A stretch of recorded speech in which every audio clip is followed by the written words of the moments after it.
How to Survive in Superflat, which is the Minecraft 1.1 update. It came out a few hours ago, and so a lot of people are exploring this new option called Superflat in single player, which basically creates a perfectly flat world, so nothing above baseline spawns. And a lot of people are having trouble trying to survive because you have about 4 blocks before you hit bedrock, and that poses some other problems with slimes specifically, which you will run into a lot. The seed for this world has to be Gimme a Break, Gimmeabreak, and you have to have structures on. And when you play in Superflat with Gimme a Break or any mode with Gimme a Break, you immediately come to an NCP village, and these obviously have all the resources you need. You have a pre-made farm, and right there I was gathering wheat to get some food because that's necessary to survive. Now, the main thing, I'm just looking around here, the main thing that you want to find are the blacksmithies, the smithies. They are buildings with just flat tops in them. Those are some of the slimes. They will bother you a lot. They are everywhere in super flat mode because you're only 4 blocks away from bedrock. But I try to find the smithy because there's some very interesting things that they have there. They have a chest inside. There are 2 of them in this city. It's a dual city. One of the chests has obsidian in it, and the other has diamonds and some other tools. You'll see. This is a smithy, the one with the lava and the furnaces, and there we go. 3 diamonds, 2 iron pickaxes, and some iron boots. And you can take that, the box I did there, because I started making one home for myself, a little base, which is pretty important if you don't want to get attacked by slimes every time you go out. And I started mining some cobblestone to make tools in the future, because you only have 2 iron pickaxes and those run out after a while. But you're going to want to save those diamonds. Don't make them into a pickaxe or a sword or a shovel or any tool right now. It's not worth it. You want to save it until you find the other smithy and you get the obsidian. Obsidian, diamonds, and books, as you probably saw in one of the other houses, you can find books, or in bookshelves. You can make an enchanting table, and that will help you a lot in the future. And it shows you how to make the one in this video. These are some of the slimes. They come out of nowhere, and on peaceful mode, the small ones can't hurt you, but they're still annoying because they push you around. I found the other smithy, this is the other one. Has apples, and saplings are very important. You can make a renewable source of wood in this game. So you can, and you can make bone meal also when the skeletons come out. But now, with the slimes, they'll be jumping around, and they'll just bother you mainly. They don't do too much damage, and you can kill them fairly quickly, but there are tons, like hundreds of them in this game. And when you divide a big one, it divides into 4 smaller ones. And when you divide the 4 smaller ones, each smaller one divides into 4 even smaller ones. So if you do the math on that, 16 smaller ones, I believe, will pop out of a big one. That's kind of a lot, so you want to always just be on your guard and probably have a weapon with you always. This part I had a little trouble later on building a room for my enchanting table, because if you may or may not already know, you can increase the power of an enchanting table with bookshelves around it in about 1 space away. And I don't know what I was thinking, but I did some crap geometry and had a hard time doing that. So yeah, I picked this house just because it has all the resources and it already has a crafting table in there. You want to get some wood first, obviously, because it's more economical than just mining the planks themselves. And I made an axe first, so I could get some more wood. I mean, just need more wood to make sticks. You can't make torches because you can't find any coal, though they have lava. You can't even get the lava because you don't have iron, so I guess you would just take the torches out of the other homes or out of the street lamps if you needed them, though most houses come with their own, so you don't really need to light your path. A wall would be very helpful in this mode, but it does not seem plausible to build a wall around the entire city.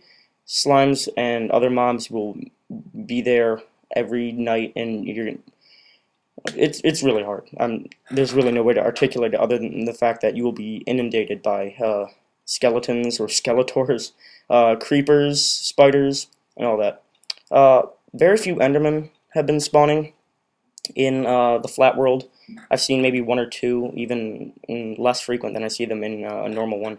I don't know if that has to do with it being so close to the ground or bedrock, but It's just a little observation I found. The monks that go around, you can't kill them, or you can kill them, I apologize, but you don't get experience points for them, and that's very important when you start using your enchanting table. So I could recommend, when it's daytime, just go out and kill, or wait for them, actually.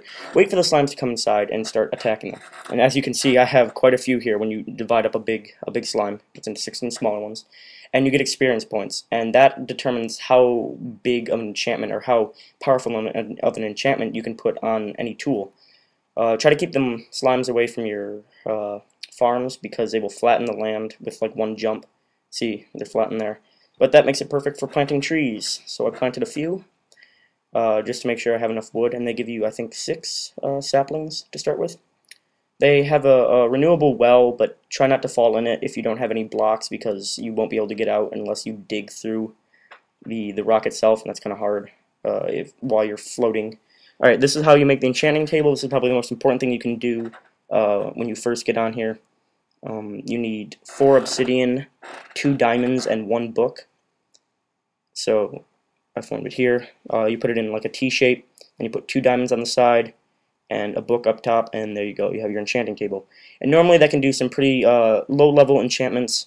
When you put the bookshelves around, it increases its power. I don't know how many fold, but you can do, I think, up to level 52 enchantments compared to level 3 that usually appear on there. And it's really beneficial because if you even have a stone tool, you can make it better than a diamond, or like a stone sword. You can make it better than a diamond sword by adding an enchantment.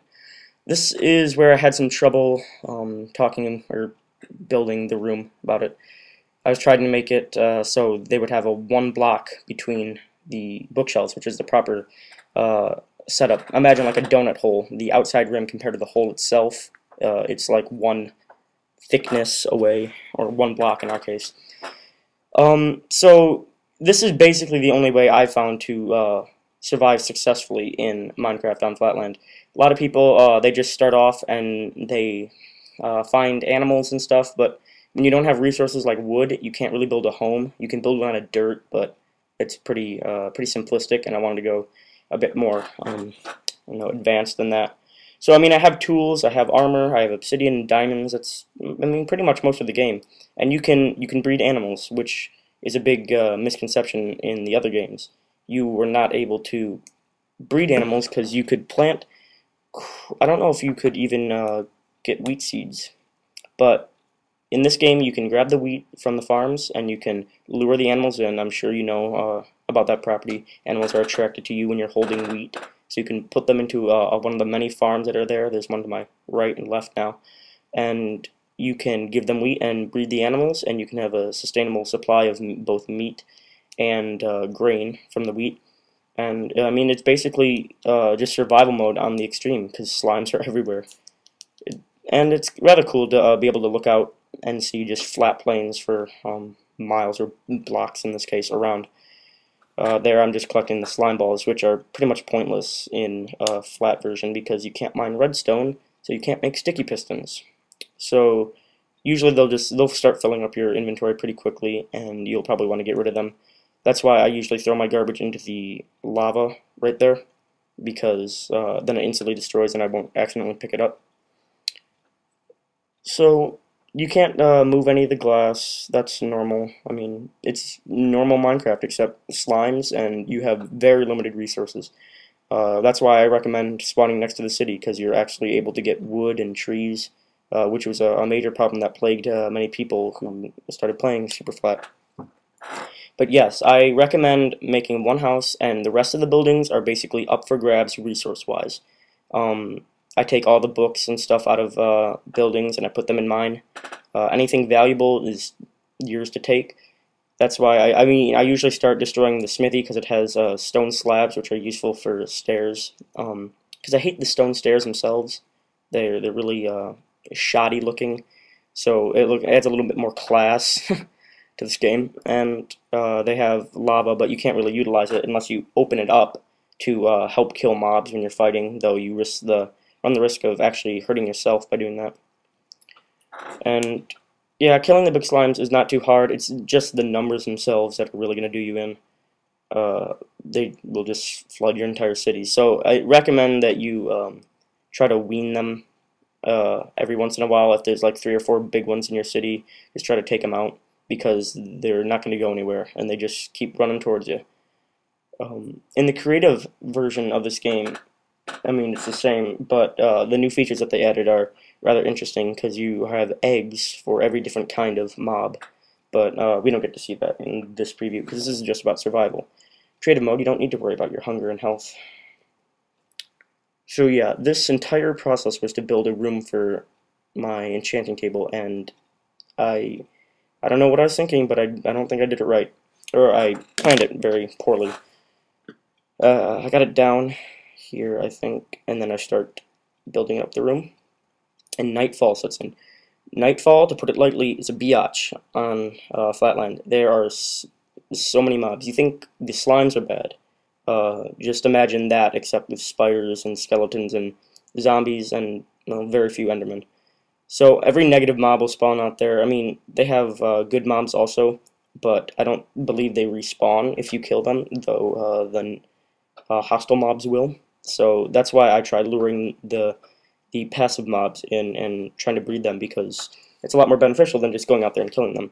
But I do try to go out there and kill them. You can make bows and arrows, and on this, with the NCP village, you're actually able to mine flint, and since you have chickens, and you have sticks, and you have flint, you can make your own arrows, which was another problem that people encountered. So you can make bows and arrows, and you can just fire up from the church tower, which is a really high point, or you can break a window and fire out through there, and then you can run out and grab your experience points, which again, I explained, it's just really helpful in enchanting, because you can make your enchantments more powerful the more experience you have. Though the enchantment process is kind of not complicated, but a bit confusing, so going on the Minecraft wiki to look it up is not a bad idea. I don't think you have the necessary ingredients to do a brewing stand. I think you need a blaze rod, and doesn't seem like you can go to the nether, though, no, you would be able to get there close. You don't have the iron is all you're missing. You have the flint and the obsidian. So it's just a struggle to survive, and there I take a stone sword, and usually that wouldn't be very powerful, but if I put an enchantment on it, it can do some damage. I think I picked a level 8 there, which is sharpness 1, and that, I believe, makes them take bleeding damage. Even though you don't see it, they do more damage. You can see a little sparkle when you hit them, though, that you don't see with a normal sword. And I think that's them taking the bleeding damage.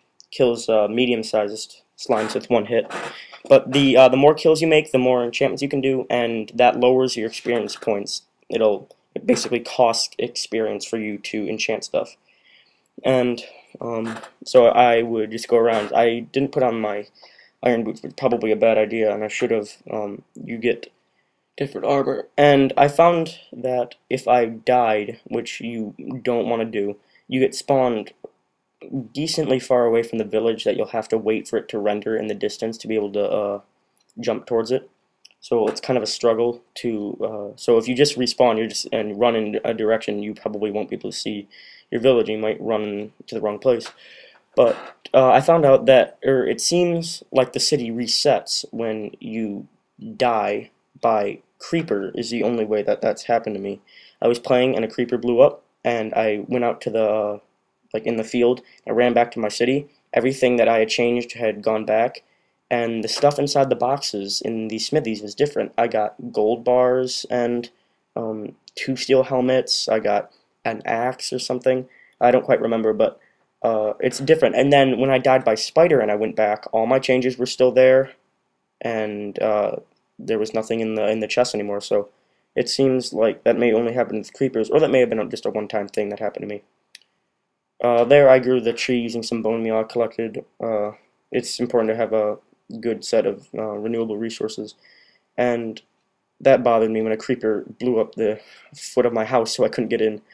I had to dig my way through my enchantment room to get in quickly away from all the mobs, because they do invade your city, like I said before.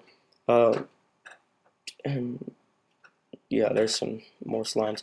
You will begin to resent slimes. Like, usually people want to go find them in other survival modes. No, not in this one, not at all. Just too many.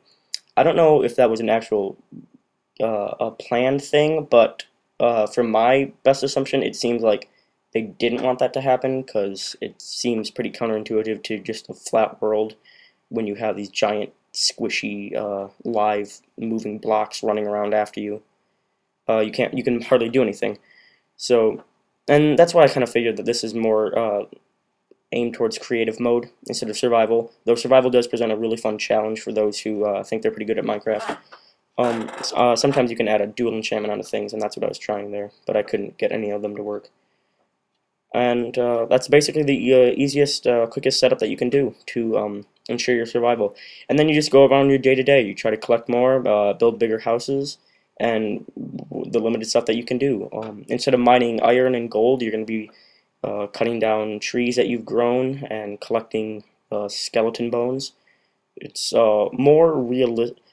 I can't say realistic. There are giant boogers coming after you, but it's, I guess, more lean towards survival in this one compared to just a regular survival.